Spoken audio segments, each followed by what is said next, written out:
This is Mindfulness with Richard. I'm Richard Clarke, hosting this session. Welcome. This series focuses on mindful meditation. And how was your meditation in the last week, Richard?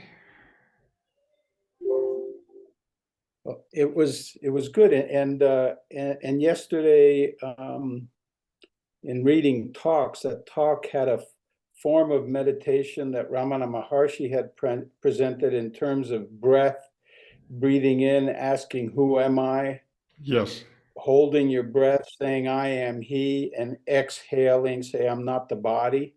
yes, And that's really appealing. I'm yes. going to embrace that. And, I think it's wonderful in these things that these teachers give us instructions of something that we can do that, you know, brings us to this kind of inner peace. So it's wonderful. Yeah. Uh, Yeah. the, for me, the thing that from the same kind of reading, I heard this was from Talks with Ramana Maharshi, Doug, which is, just discussions that happened over several years of different people. And a man who is a pundit, a learned man, was basically asking, well, how do I practice? What do I do?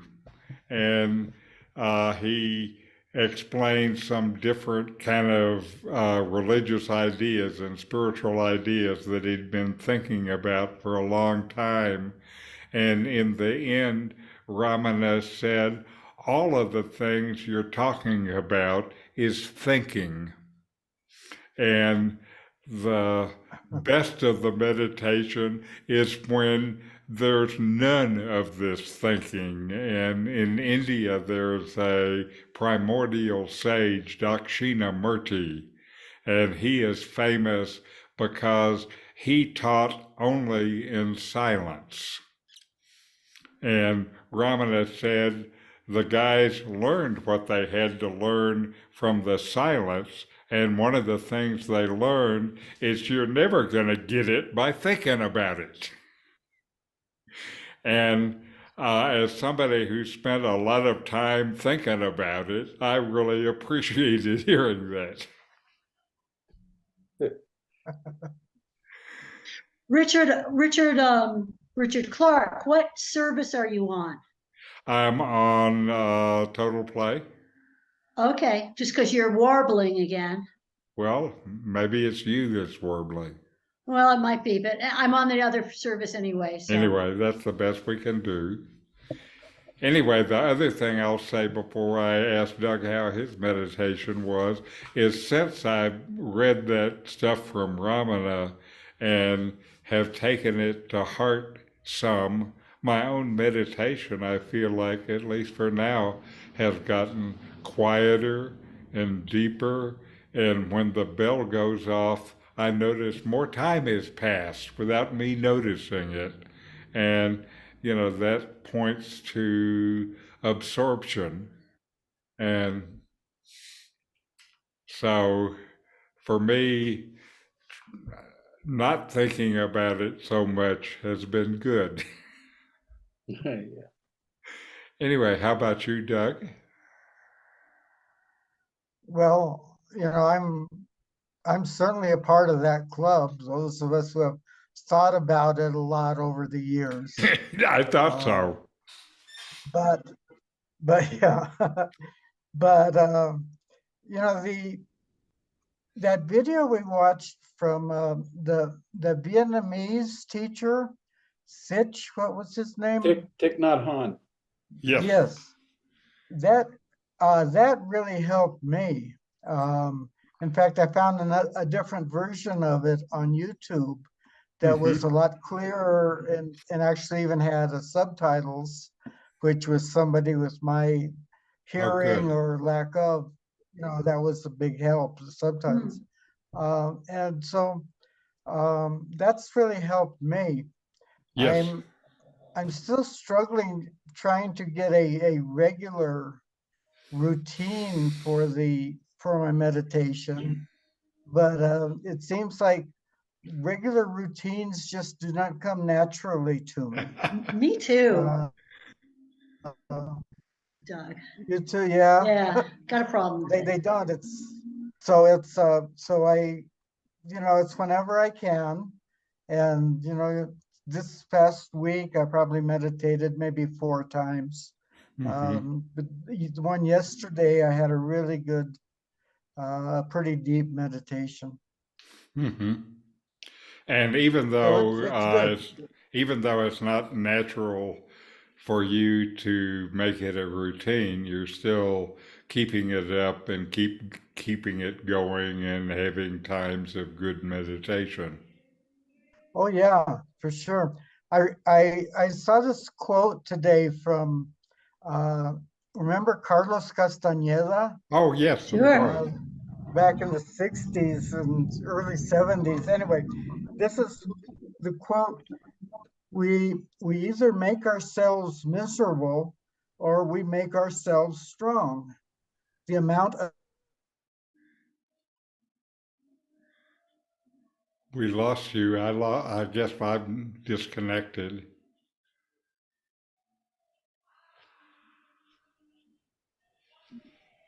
yeah, this year that I've been meditating, I think has certainly made me stronger. hmm And it's been a very positive thing. Off as in the earlier meeting today, she turned off her video and may have met it. So I'm going to do that. I'm going to turn off my video. Okay, I see that. it was my connection that went away because it just Yeah, shut down for me. I'm still gonna shut off my video. So I'm Okay. still here. Okay, lower the bandwidth. Hey, but anyway, let us then go ahead and uh, proceed with our meditation. Okay. Mindfulness is present moment awareness, paying attention on purpose in the present moment, non judgmentally.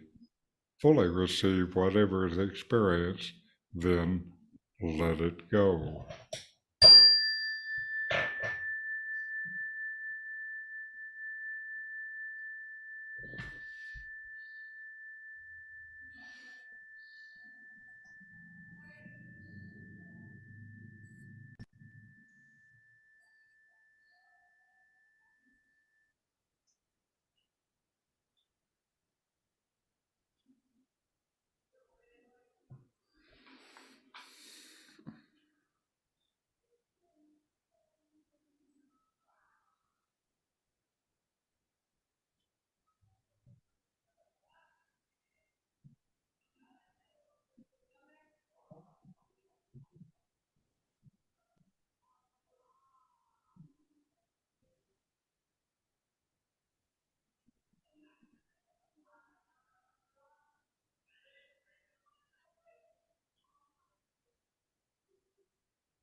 All right.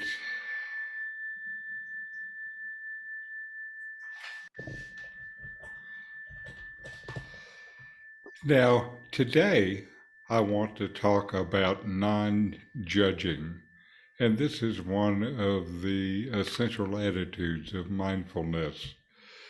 Each time before I start our first meditation, in fact, I say meditate. Mindfulness is present moment awareness, paying attention on purpose in the present moment, non-judgmentally. So it's important enough that I include it in my instructions every time. Now, a teacher of mindfulness, Jon Kabat-Zinn, outlined 7 specific attitudes that form a foundation for mindfulness.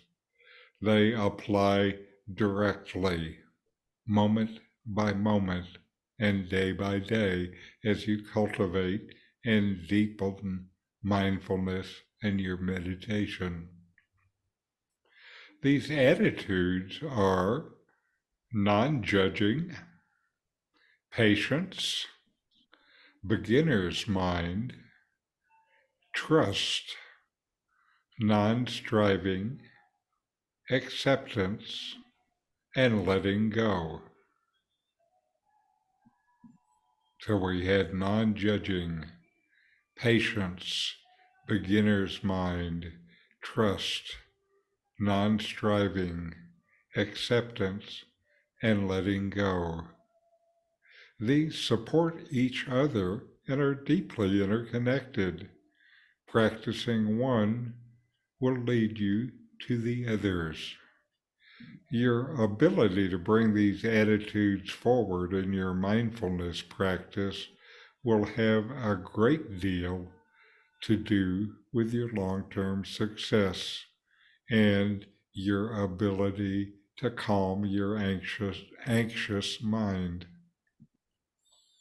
In your meditation practices, you will revisit these attitudes many times and come to understand what vital supports to practice they truly are. I think Jon Kabat-Zinn's approach lays a good foundation for practice, and I plan to go through each of these one at a time in the coming weeks. And so starting with non-judging. This is a basic key attitude for mindfulness.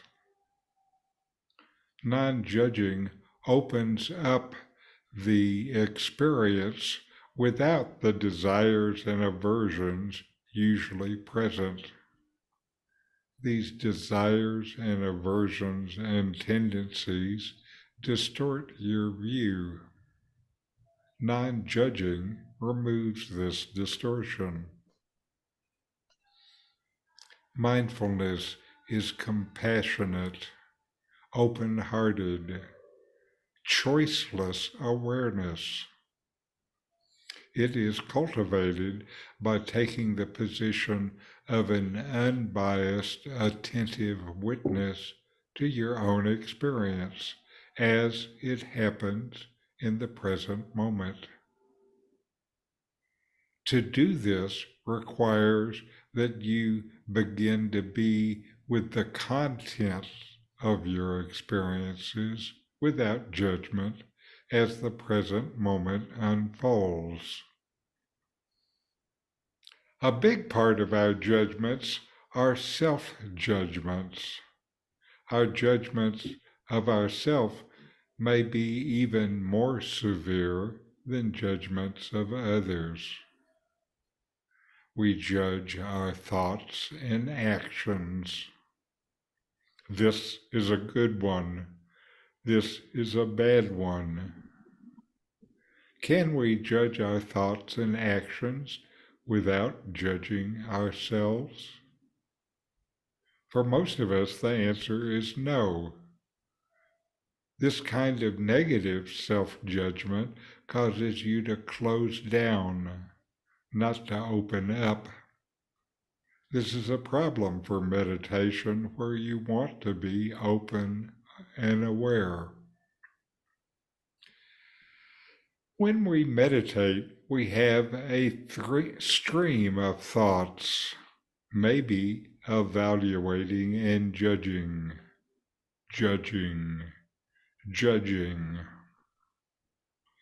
We start to see that we are constantly labeling and judging everything as good or bad, this or that, black or white, like or dislike, want or don't want.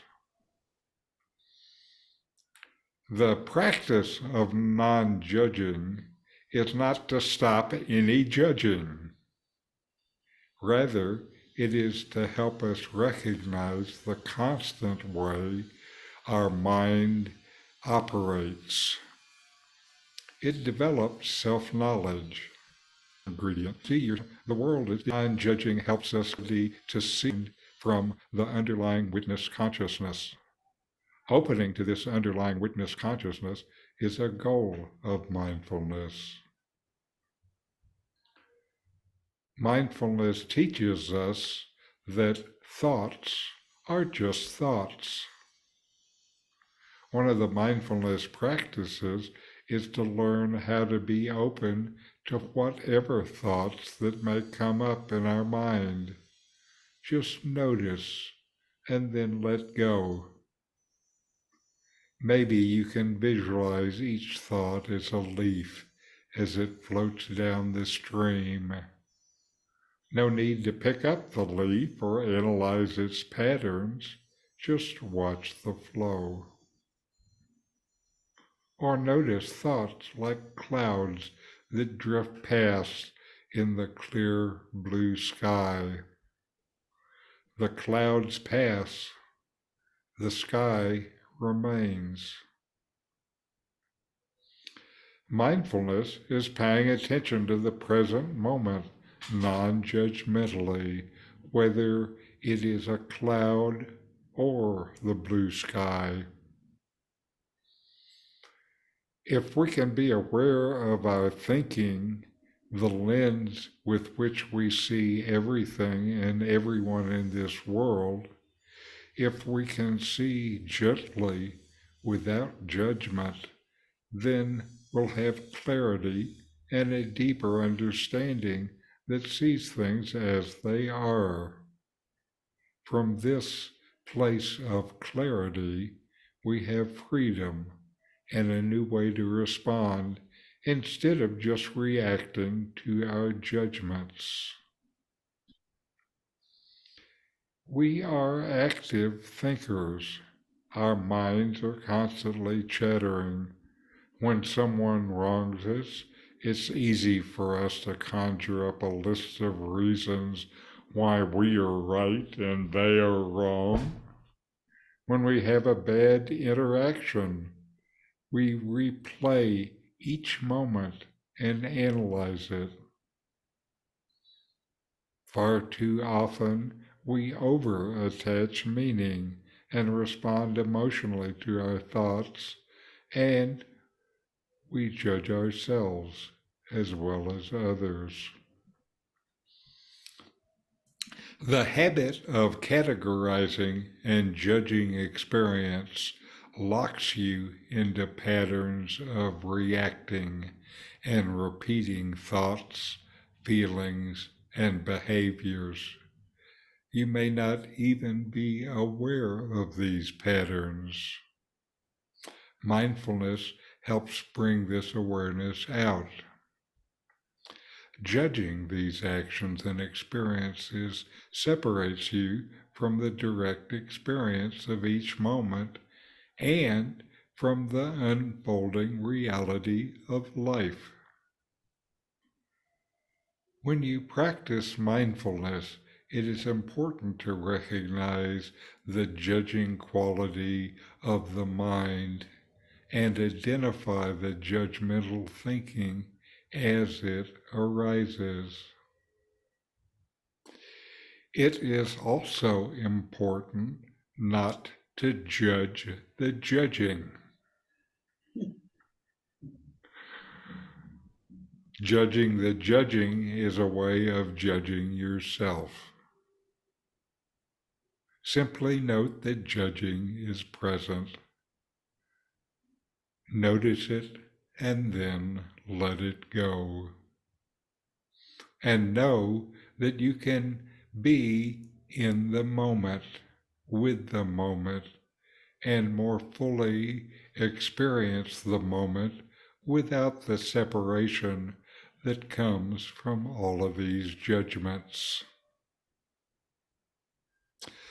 So now we have a video, and it's from the guy who wrote these attitudes, and it's Jon Kabat-Zinn, and he's talking about surprise, surprise, non-judging.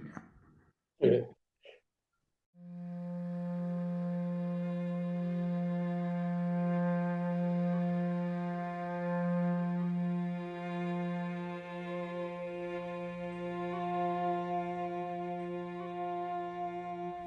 Non-judging is a very important element of mindfulness practice, and in fact is part of my working definition of mindfulness, which is the awareness that arises through paying attention on purpose in the present moment, non-judgmentally. And the non-judgmentally is the real challenge, because when you start to pay attention to what's on your mind, you very rapidly discover that we have ideas and opinions about everything, just about everything. And we're always judging things in terms of, I like that, I don't like that, I want that, I don't want that, this is good, that's bad. And it's like a steady stream of judging. So when we speak of mindfulness as being non-judgmental awareness, it doesn't mean that there won't be judgments. It means that you will be aware of how judgmental we actually are, and then not judge the judging. And when we relate to it in that kind of a way, then we begin to see that our judging is very often black and white. It's either this or that, good or bad, like, dislike, want, don't want. And we get imprisoned by that kind of view. But being non-judgmental doesn't mean that all of a sudden you get stupid and think, well, I'm not going to be judgmental, so I'll just walk out in the street in front of an oncoming truck. What difference does it make? No, it means that we will cultivate discernment. This is the capacity to see what's actually unfolding, but not to judge it, but to recognize it and to understand it in relationship to our experience. So when we speak about non-judgmental awareness, that's what we're talking about. We're talking about a very fine degree of discernment, of clarity, of wisdom, of understanding the interconnections between things, and at the same time, noticing the tendency to judge quite quickly, like, don't like, want, don't want, and to recognize that that actually creates a kind of veil or a filter in front of our eyes that doesn't allow us to see things as they are, but to only see them through the lenses of our own ideas and opinions and likes and dislikes, which is practically blinding to us. So this is a wonderful discipline, the cultivation of awareness of judging and the cultivation of being gently non-judgmental, or not judging the judging that we do discover in ourselves. And over days, weeks, months, and years, we can begin to actually find a way to navigate through our judging in such a way that it no longer dominates our lives in quite the same way. And we recognize when it comes up that it's actually, in some sense, toxic. And the more we challenge it, and the more we rest in discernment and in pure awareness, the more we can live life authentically in the present moment without getting caught by our own habits of mind. unhealthy, if you will, habits of mind.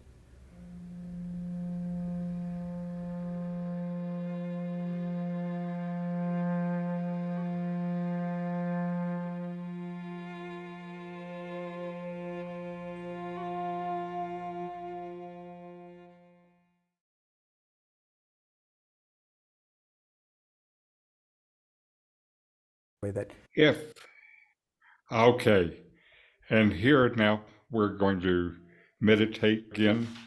Just relax, feel the flow of your breath, and pay attention to what you experience non-judgmentally.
All right.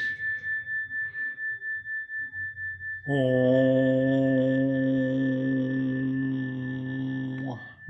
Shanti, Shanti,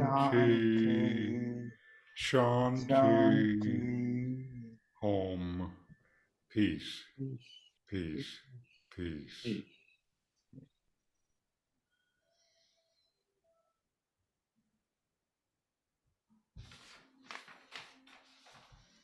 Well, I hope you don't judge me because my internet was bad. I went right to patience. And it, it's a wonderful choice, wonderful stuff that you're presenting, Richard. It is awesome. It helps all of us to, kind of have our mind appropriately oriented to what we're trying to do.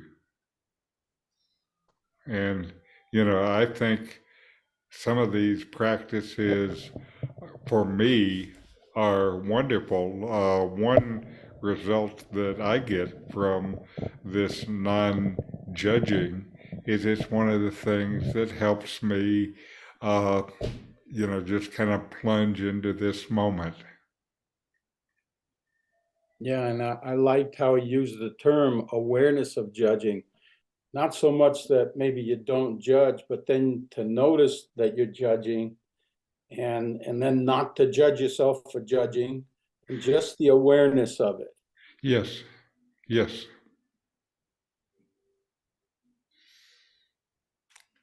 And what I hope what my own experience is somehow that in that awareness, I end up seeing things about myself and about the world that I just didn't notice. They were always there, but I didn't notice them. They're covered by all this crap that I carry around. Yeah, he talked about how that becomes a veil and you can't have the clarity to see things as they are. Right. Yeah. We just had a family event and my daughter was concerned about somebody judging her. And I just told her the important thing is you don't judge yourself. Right. Yeah. When I first heard you use the term non-judgmental, I wasn't really sure what it meant, actually, and so now I'm learning what it means, and there's a lot to it. Yes. There's like different layers to it. Yes. And that's So, why I thought it would be good to go through the 7 attitudes that Zen talks about, because all of this stuff helps us shine a light on ourself and our practice. Yeah, it's very, very valuable. Now you say 7 attitudes. I noticed that video had 9 attitudes.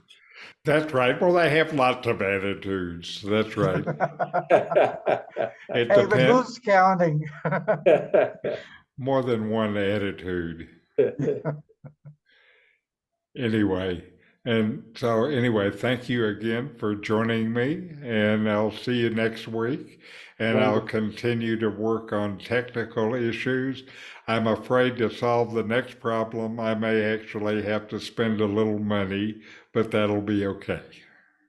Oh, no. Well, Oh, no. hopefully not a lot. Yeah, well, what I'm going to have to do, I think, is buy a license to Microsoft PowerPoint. I've been trying to operate either with old licenses or doing it some other way over the web. And since I have problems with web connections, doing anything over the web makes it harder. Hmm. So anyway, I'll try another approach, and uh, I can't promise it will be better, but I hope it's less bad. Well, we look forward to that. And, Great, yes, have- definitely. we have the attitude of gratitude. Well, thank you. Thank you. It's good to see you, and we'll see you next week. Okay. Okay, great, thank you.